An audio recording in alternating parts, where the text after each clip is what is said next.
Hello, chess players. Max Murray here, bringing you another exciting and instructive miniature chess game. This was a correspondence game played in 1930 between Warren as the white pieces based in Dublin and Selman as the black pieces based in Holland. This is a correspondence game. We would not normally expect a correspondence game to end as a miniature, meaning in 20 moves or less, but here we are. Correspondence players have days to consider each move as the postcards go back and forth. So one would not expect them to fall into tactical traps. The game begins with Warren playing d4, second best by test, and Selman replies with knight to f6, the most flexible and popular move by black against the queen's pawn. Warren continues in standard fashion with c4, very popular book move, and now we have one of the first interesting things about this game, an unorthodox opening as Selman trots out the Budapest Gambit.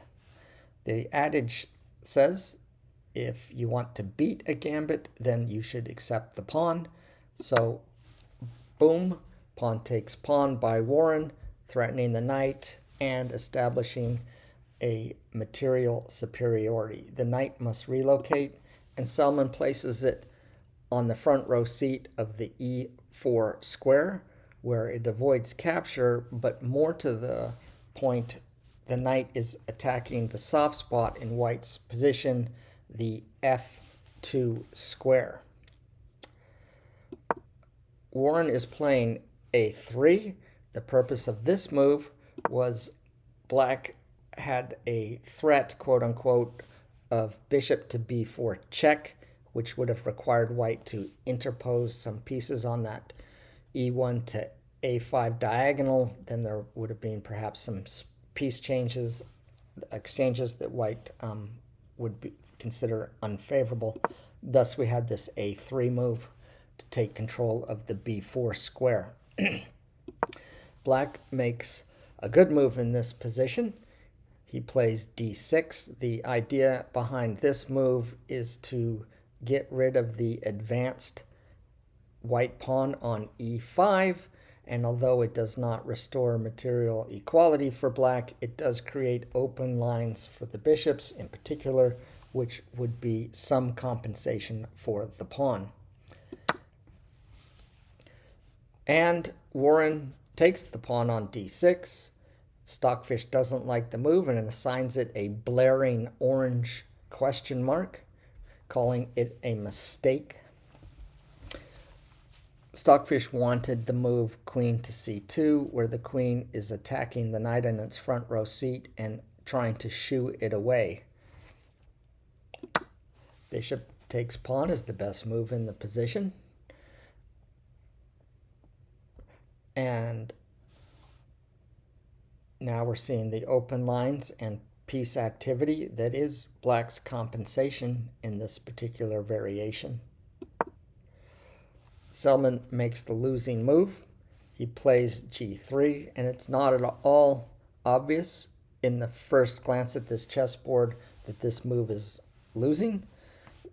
Warren is attempting to place his bishop on the g2 square, that long light squared diagonal, perhaps shooing the knight away and preparing for castling, but there is a fault in this particular opening setup for white, which Selman reveals in brilliant style, double exclam, knight takes pawn, threatening the white queen and the white rook.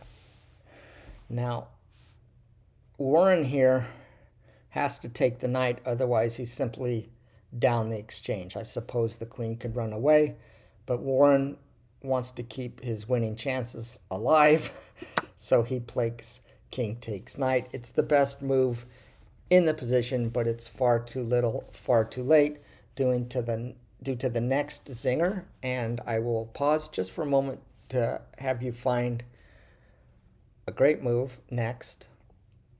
And here it comes. Selman uncorks. Bishop takes g3 check. This move has the benefit of attacking White's queen, who is now unprotected since her partner in marriage moved away. And Black cannot move the king back to protect her because that square is threatened by the marauding bishop. So Black would or White would have nothing better than something like pawn takes bishop, and then queen takes queen, and resigns at this point. Actually, the game was resigned earlier in correspondence play. After this move, the brilliant move here, White already saw that this was, in fact, the end. So I hope you enjoyed that game. I found the tactics quite interesting here. And please like and follow if you would like to see more. Thank you very much, chess players. Have a great day. Ta-ta.